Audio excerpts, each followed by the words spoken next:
Miss হবে না আপনার পছন্দের টিভি শো। দেখুন জি5 অ্যাপে একদম ফ্রি। এই ভয়টাই পাচ্ছিলাম রাই এবার ওদের নিয়ে চুরি চুরি প্রশ্ন করবে আর আমায় ওকে এক গাদা মিথ্যে বলতে হবে। কি হলো? উঠে এসো। আসো সোনা, আসো, আস্তে আস্তে আস্তে, একদম আস্তে। আসো আসো, বসো, এখানে বসো। আস্তে আস্তে বসো। কোন ক্লাসে পড়ো তুমি? ক্লাস 4। বাহ, তাহলে তো বেশ উঁচু ক্লাস। বড় হয়ে কি হতে চাও? পুলিশ। পুলিশ? তার জন্য কিন্তু অনেক খাটতে হবে, অনেক পড়াশোনা করতে হবে, গায়ের জোর বাড়াতে হবে, খেলাধুলো করতে হবে। রোজ মাঠে গিয়ে খেলাধুলো করো তো? মাঠ তো নেই, রাস্তায় খেলি। বেশ বেশ, তবে খেলাধুলো করার পর যদি কিছু খাও সবসময় হাত ধুয়ে খাবে, কেমন? মনে থাকবে। আমাকে কয়েকটা ওষুধ লিখে দিলাম, সেগুলো 5 দিন মতন চলবে। আশা করি তার মধ্যে কমে যাবে। তবে মাছ রোজ না হলেও ডিমটা রোজ দিতে পারলে ভালো হয়। আর তাছাড়া সয়াবিনও পুষ্টিকর।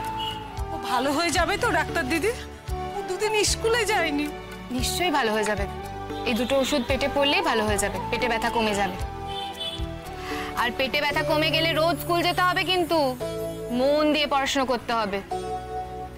তারপর হয়তো একদিন তোমার সঙ্গে আমার রাস্তায় দেখা হয়ে যাবে, তুমি ইউনিফর্ম পরে ডিউটি করতে যাচ্ছ। কি এরকম হবে তো? Good girl. আপনি এই ওষুধগুলো নিয়ে একবার আমার কাছে আসুন, কোন ওষুধটা কখন খেতে হবে আমি বুঝিয়ে দেবো। আচ্ছা চলো বাবু, আসো। টাটা। আসো, চল। স্রোত, হ্যাঁ স্যার। আরে উঠলে কেন? বসো বসো। আমি দেখছিলাম তুমি কিভাবে পেশেন্ট দেখো। Good job. তুমি ওদের খুব ভালো করে বুঝিয়ে বললে দেখে আমার খুব ভালো লাগলো। কি কি ওষুধ দিলে ওকে?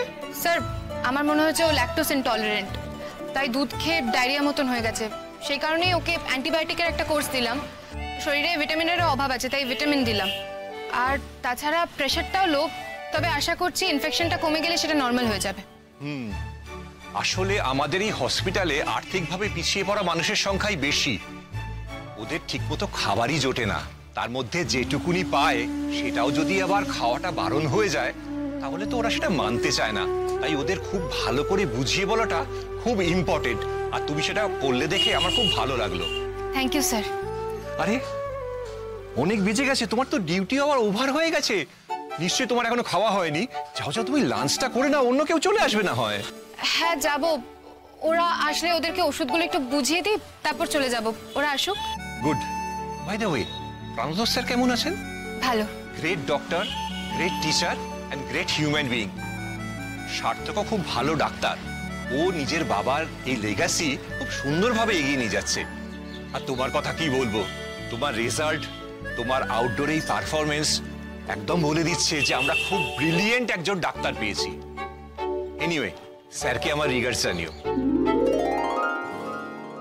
আরে বাবা, তোমার বোনকে আমি একদম কলেজের গেটের সামনে ড্রপ করে দিয়ে এসেছি।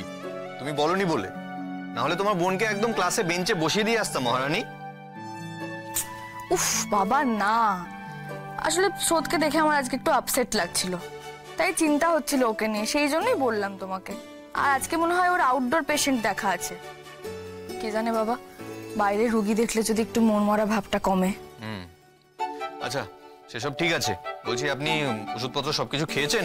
হ্যাঁ, ওষুধ খেয়েছি, খাবার খেয়েছি, ঘুমিয়েও ছিলাম এতক্ষণ। তুমি এই রোজ রোজ রুটিন প্রশ্নগুলো করা বন্ধ করো তো। রুটিন যাকে জোর করে ফলো করাতে হয় তাকে তো এই প্রশ্নগুলো করতেই হবে। আচ্ছা এবার আমাকে বলো তো, যে কারণে তোমাকে বললাম স্রোতকে পৌঁছে দিতে, সেটার কি হলো? এই ভয়টাই পাচ্ছিলাম রাই এবার ওদের নিয়ে চুরি চুরি প্রশ্ন করবে আর আমায় ওকে এক গাদা মিথ্যে বলতে হবে। কি হলো? আরে বাবা বলো, স্রোত কি বললো, মানে কি হয়েছে ওদের মধ্যে? তুমি তোমার বোনকে চেনো না রাই, ভাঙবে তবু মচকাবে না। মানে মানে স্রোত কিছু বলেনি? ওদের মধ্যে কি হয়েছে, কি চলছে, সার্থকের সাথে ঝামেলা হয়েছে কিনা কিচ্ছু বলেনি?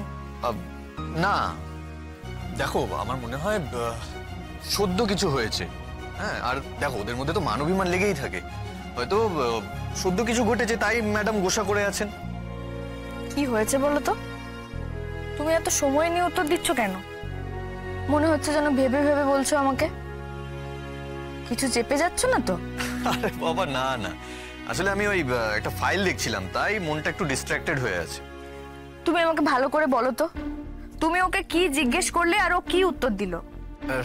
রাইট, ট্রাস্ট মি, যতভাবে প্রশ্ন করা যায় আমি তোমার বোনকে সবভাবে প্রশ্ন করে নিয়েছি। আমার মনে হয় ওদের মধ্যে না একটা সামান্য গন্ডগোল হয়েছে। স্রোত is fine, she is absolutely fine. হ্যাঁ, তোমাকে এটা নিয়ে চিন্তা করতে হবে না। তুমি তো তোমার বোনকে ভালো করে চেনো। স্রোত তো কখনোই মন খুলে সব কথা বলে না। তবে আমি কিন্তু সবভাবেই ওকে প্রশ্ন করেছি, সব ট্রিক অ্যাপ্লাই করেছি আমি। আমার মনে হয় ওই সাময়িক ভুল বোঝাবুঝি হয়েছে একটা, ঠিক হয়ে যাবে, তুমি এত চিন্তা করো না। ওকে? আচ্ছা, তুমি যখন বলছো তখন তাই হবে। রাই, এক সেকেন্ড একটু হোল্ড করো তো, আমার ইন্টারকমে একটা কল এসেছে।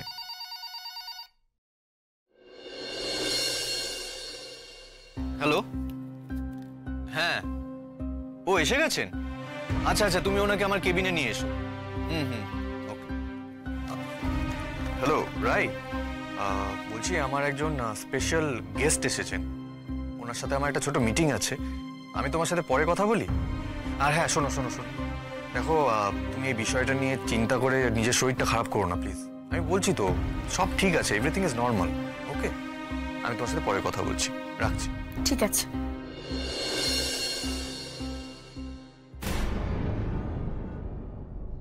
অনির্বাণকেও কিছু বলেনি, আমাকেও কিছু বললো না, ওকেও কিছু বললো না। কি হয়েছে শ্রুতের? এত দুঃখ কেন পাচ্ছে মেয়েটা? আমি কি সার্থকের সঙ্গে একবার কথা বলবো? সার্থক কি স্রোতকে নিয়ে সহজভাবে আলোচনা করতে চাইবে আমার সঙ্গে?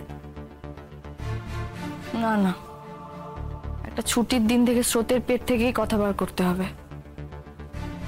কিছু তো একটা হয়েছে।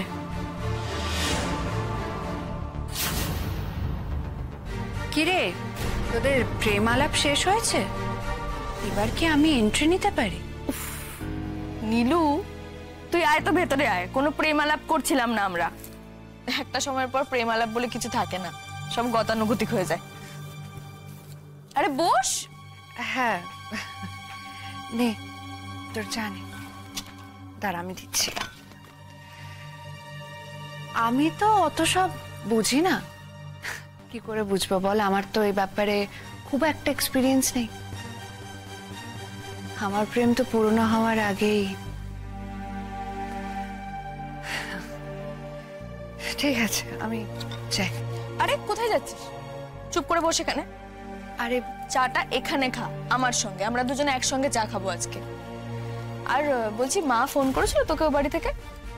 হ্যাঁ, ওই ফোন করেছিল, জিজ্ঞেস করছিল তুই কেমন আছিস, তো খোঁজ নিল। জি5 ডাউনলোড করুন আর সব এপিসোড দেখুন একদম ফ্রি।